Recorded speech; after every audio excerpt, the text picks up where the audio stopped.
new answers. That's why we are. Hello and welcome. I'm Thomas Porteous and you're watching the World Report here on NewsX World. Let's take a look at the top stories leading this hour.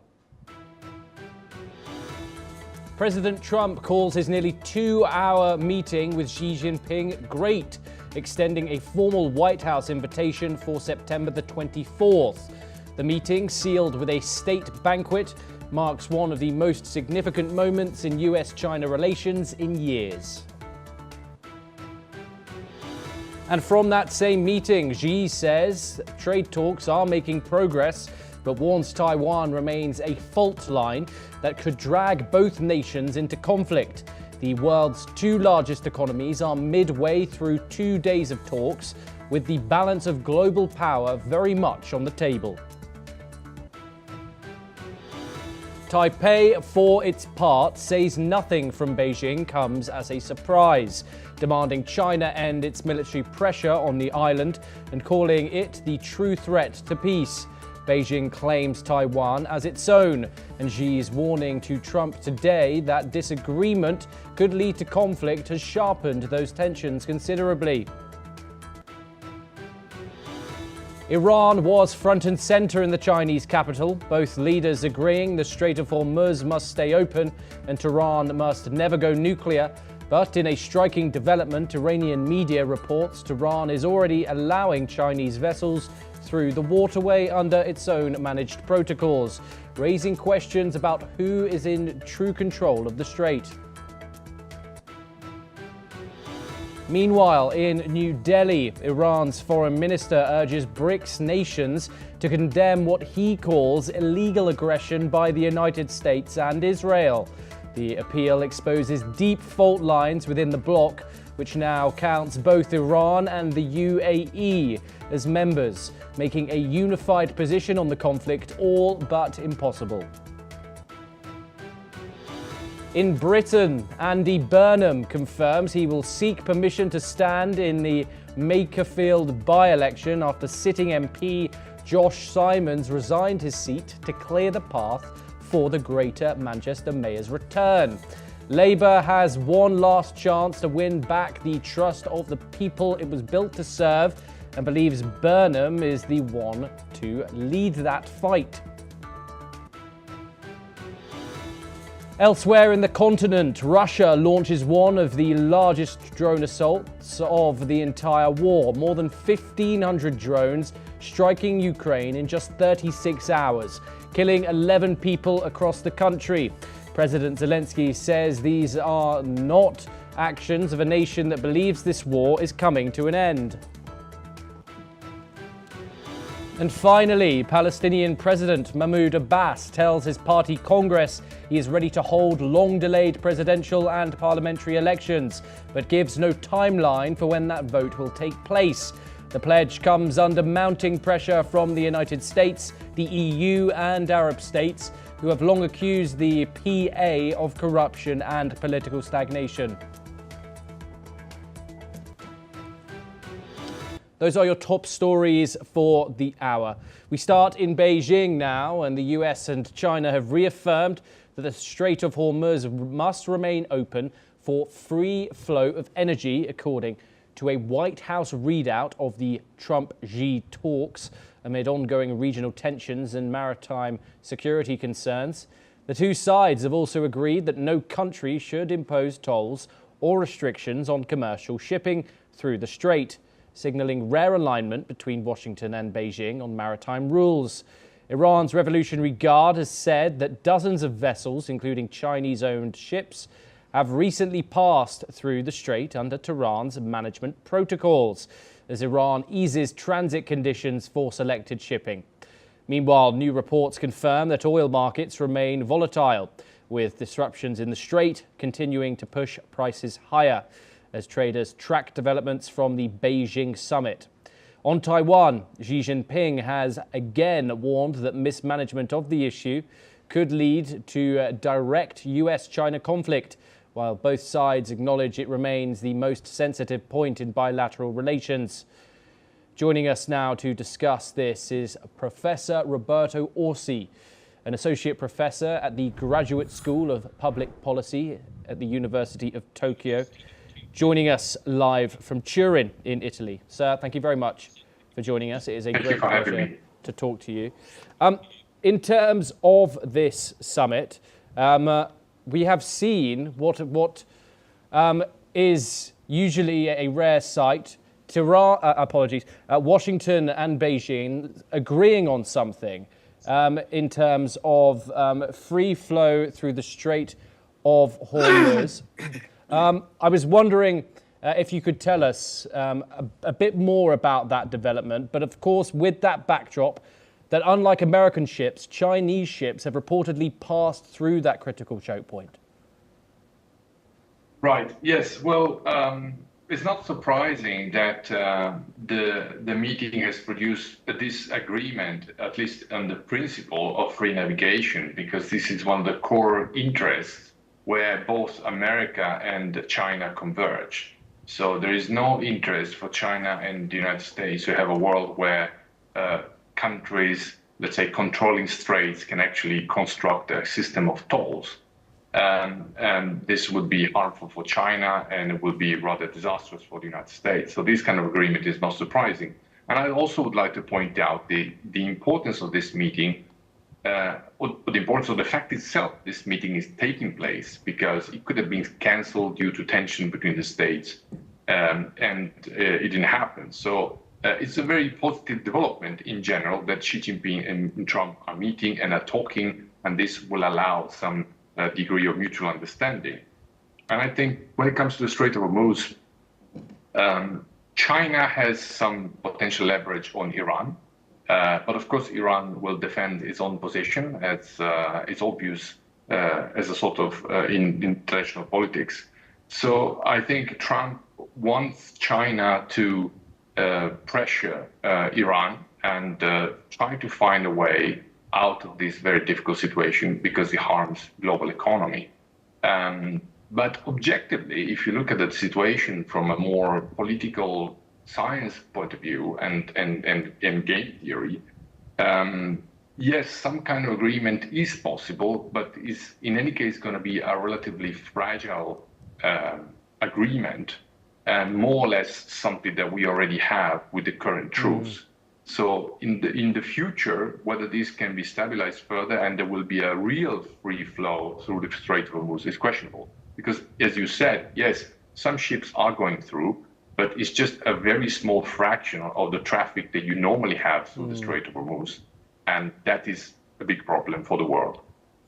Professor Orsi, stay with us. We're also joined in this conversation by Hushang Amira Mehdi, the president of the American-Iranian Council, joining us live from Italy. Thank you very much for joining us and taking the time to discuss this.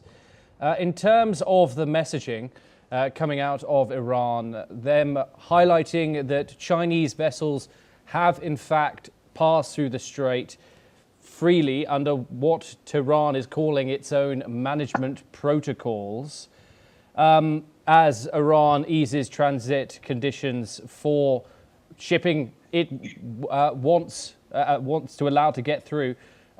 In terms of the critical choke point, what are your thoughts in the developments today, especially how Tehran is looking at that summit between Trump, his adversary, and Xi Jinping, a traditional ally? Well, thank you very much for having me. I am also in Italy. A guest of your friend who was just speaking, I'm just kiddingly, but anyway, I am visiting Italy as well here. First, the world isn't really very much like even. It's just like one side wants everything, the other side, nothing. The United States wants Iran not to have bomb, and then it says, but I can have 6,000 of it. And then it says, you cannot close the strait because I want that to be open. I wanted to attack you, but you don't have the right to defend you. This is not a fair game. This is not a just relationship, internationally speaking. For one thing, Iran did not close the Strait of Hormuz. It is the US that did it. The Strait of Hormuz has ever been open until the American and the Israelis attacked Iran, imposed the war in Iran. And then, of course, Iran had to defend itself. Iran has no other deterrence but some of these regional forces. Iran doesn't have like bombs. It doesn't have anything of those major stuff that US and Israelis have and are dropping on Iran. So someone has to tell me what kind of international relation is this? That anything I want will go, but anything you want cannot. That's number one. And the second, I think in this particular relationship between China and the United States, unfortunately, my country, United States, will be the loser. Remember, I am American. And I say that because I am very concerned about America. Sir, do stay with us. Professor Orsi, I just want to get some final thoughts from you. The Taiwan issue, of course, was one that was raised, although Donald Trump seemingly ignored questions from press surrounding it. However, Xi Jinping and China's stance very much remained firm. Do you expect Taiwan to be discussed at all? Do you see any stances changing in this meeting between the American and Chinese counterparts? And how much does Taiwan and the US support for it really mean to an unpredictable administration like Donald Trump's?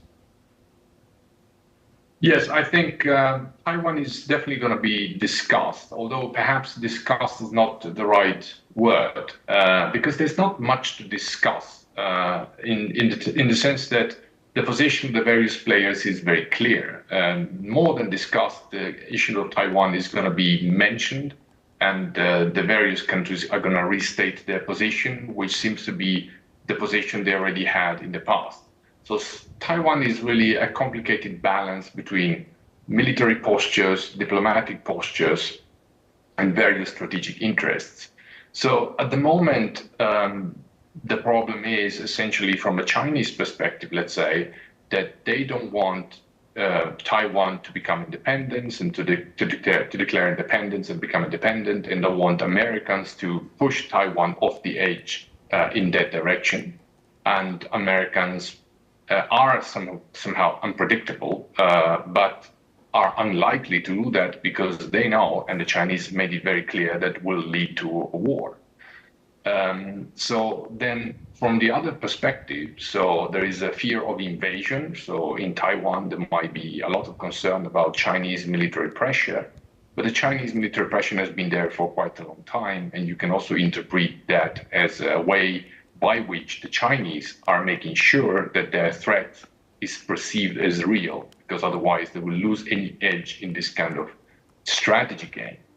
So, so in reality, the status quo is the best agreement that we can have, potentially, I would say, in Taiwan. So any change in the status quo is highly likely to lead to some kind of military confrontation. So Xi Jinping will probably tell Trump not to push Taiwanese to make any steps against China towards independence. And Trump is going to ask for restraint surrounding Taiwan. And that's going to be the discussion.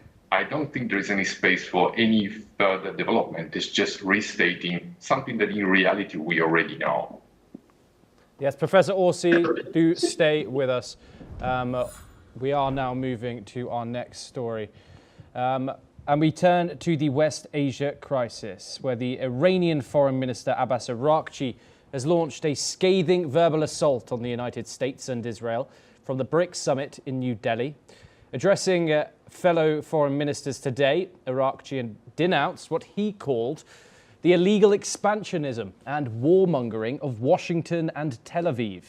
In a pointed metaphor, he compared the US to a wounded animal and an empire in decline, claiming that global instability is now a lose-lose proportion for all sides, including those he labelled as the aggressors. The Iranian diplomat's remarks come at a moment of extreme friction with the BRICS bloc. Tensions reportedly boiled over behind the scenes, with Araghchi accusing the UAE, a fellow member nation, of direct involvement in recent attacks against Iranian interests.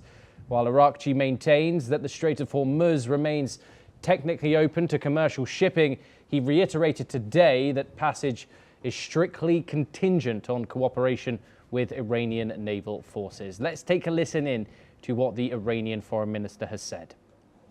Actually, everyone in this room, our resistance against US bullying is not an unfamiliar battle.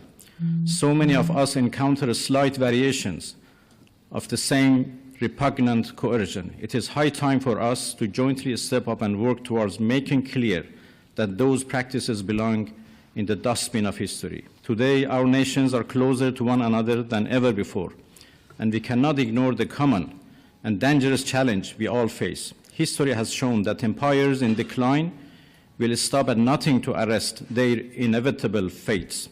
A wounded animal will desperately claw and roar on its way down. Those who pursue reckless adventures may believe it furthers their geopolitical interests. But as consumers and governments around the world now sense and understand, regional instability is a lose-lose proposition for all sides, including the aggressors. Iranian Foreign Minister there, Araghchi, at the BRICS Foreign Ministers meet in New Delhi today.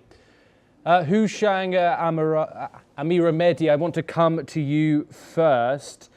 In terms of that language coming from Araghchi, when you think that the BRICS, fellow BRICS members heard it, what do you think they thought in terms of the bloc, which is BRICS?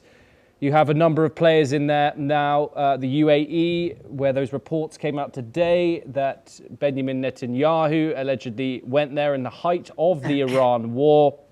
In terms of Iran's international diplomatic partners, how do you see Tehran's support right now? Well, first, on the China, the Taiwan issue, let me just make one point. The United States does only recognize one China. So there is no two China to begin with. Taiwan is not, from an American perspective, an independent state and can never be. But it is the United States and its unilateralism. It goes all the way to Iranian borders and does what it does, and then goes all the way to China's, neighborhood and does what it is trying to do. But as far as Mr. Araghchi goes, remember, Mr. Araghchi is the reformist. He is the guy who negotiated the JCPOA. He is not a revolutionary.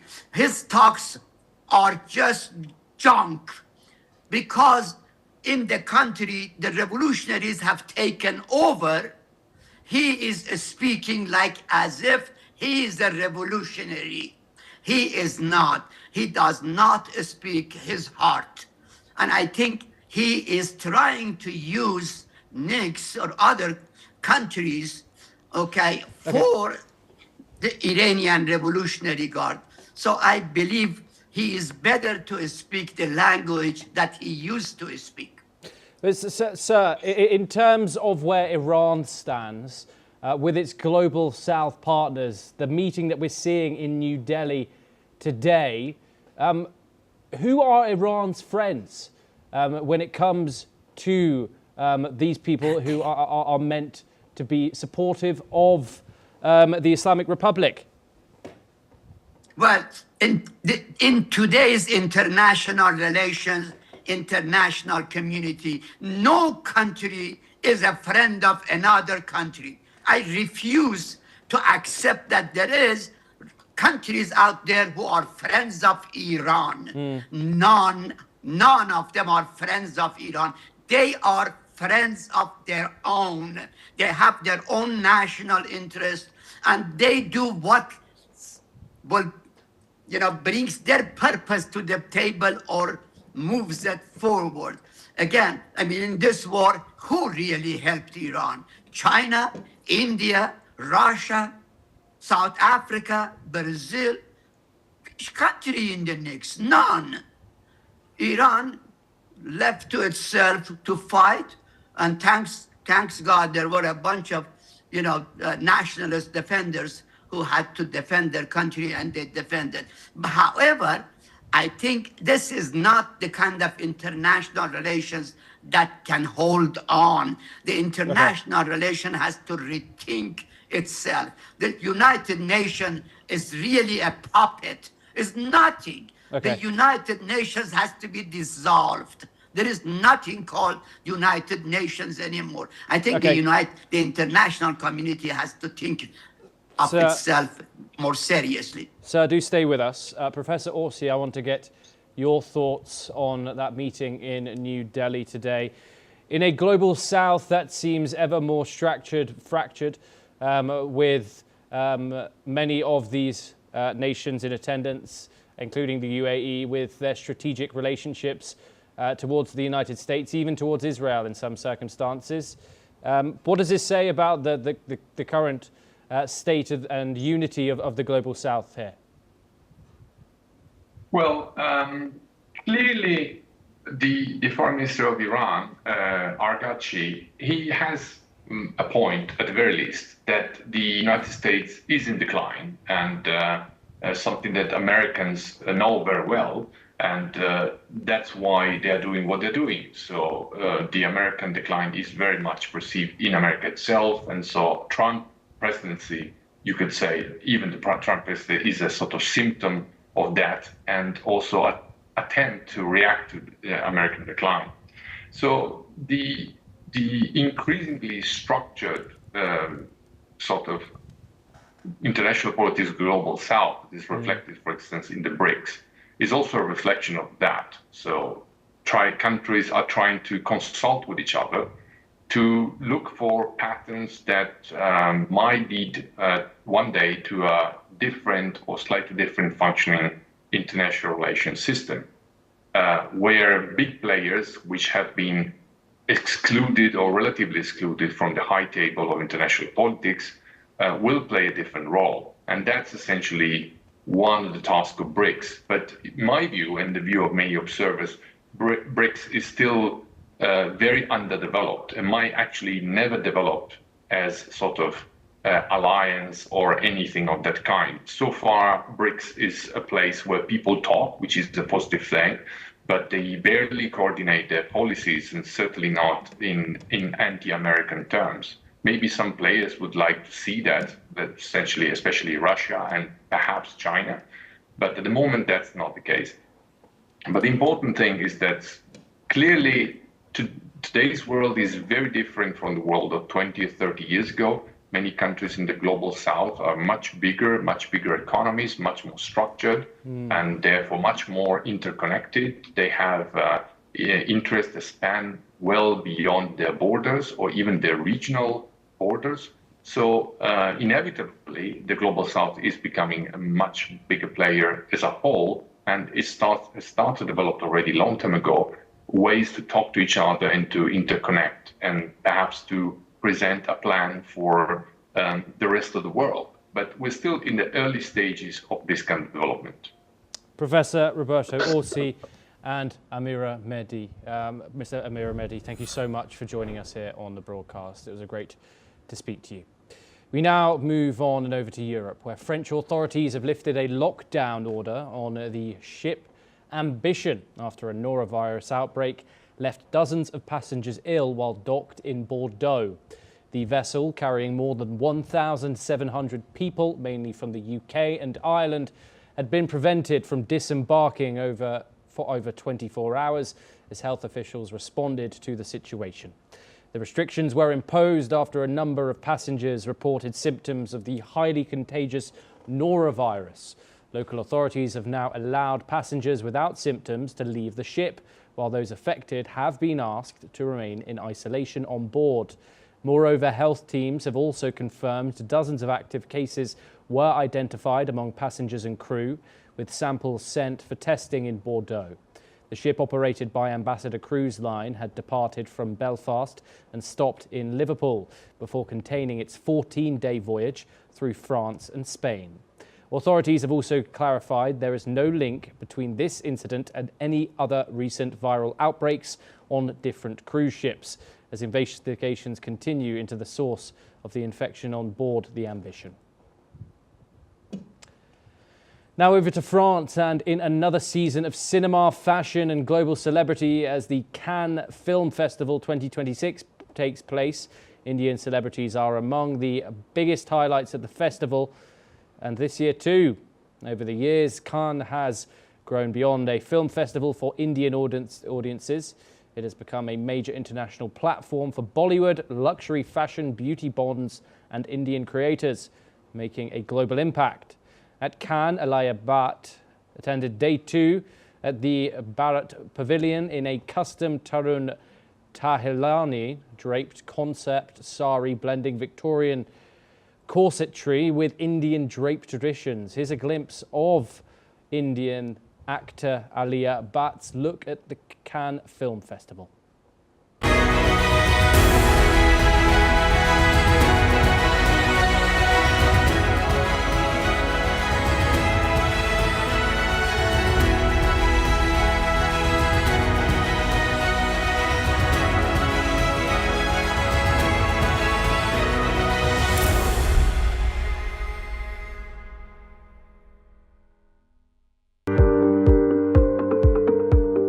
Glamour continued on the French Riviera as Bollywood actor Alia Bhatt returned to the red carpet at the Cannes Film Festival with yet another headline-making appearance. After impressing audiences on open day, Alia Bhatt arrived for day 2 in a look that blended Indian tradition with contemporary couture.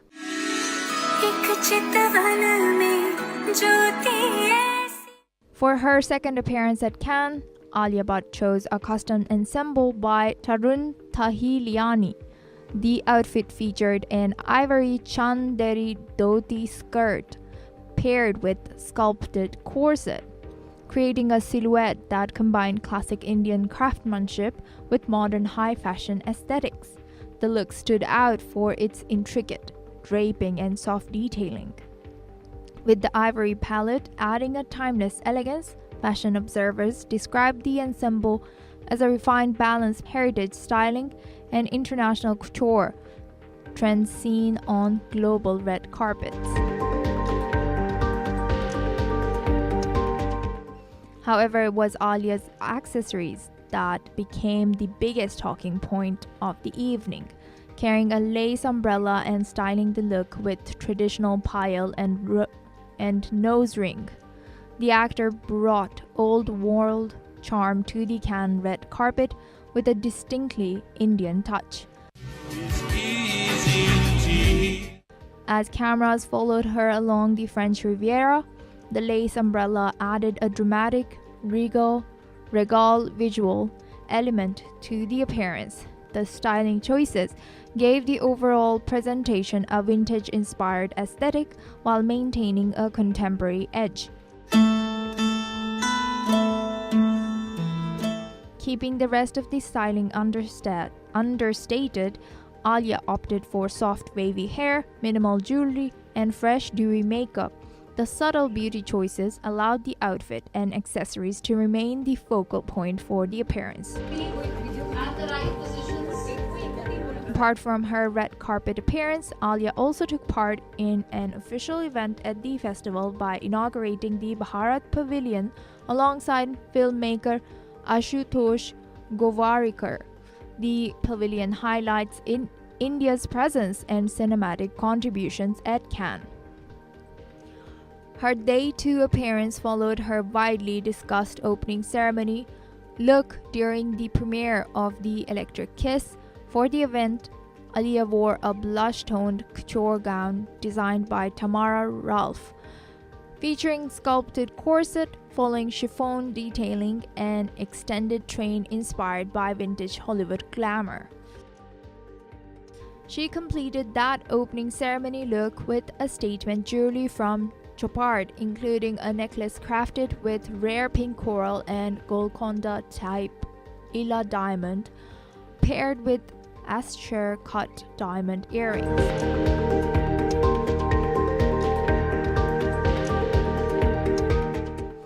This marks Alia Bhatt's second appearance at the Cannes Film Festival after her widely talked about debut in 2025 with two dramatically different looks in consecutive appearances. The actor has once again emerged as one of the major fashion highlights of this year's festival. Bureau Report, NewsX World.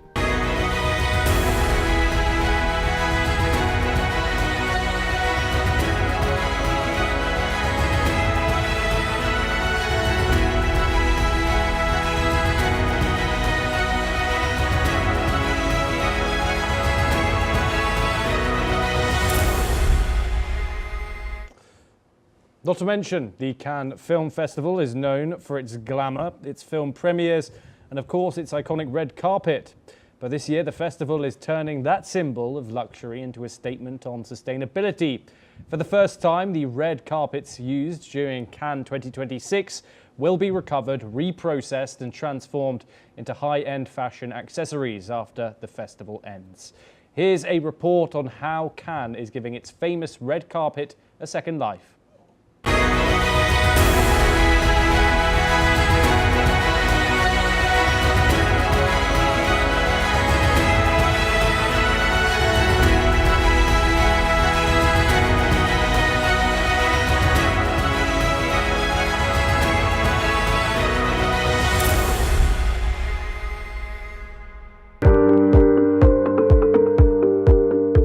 For nearly 2 weeks, the red steps of the Palais des Festivals will host some of the biggest names in global cinema, with actors, directors and designers walking the carpet under the flash of cameras.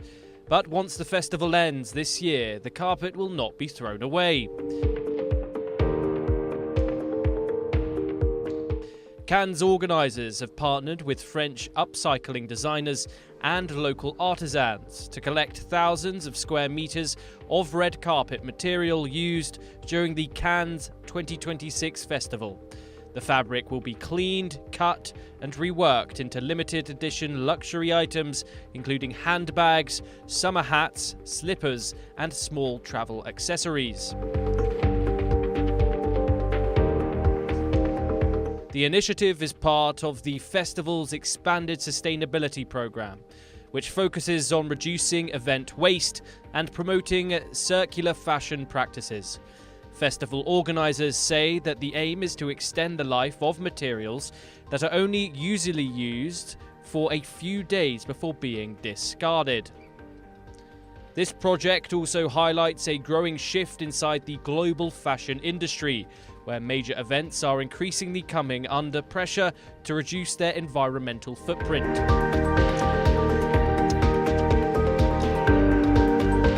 Cannes has been moving in this direction for several years now.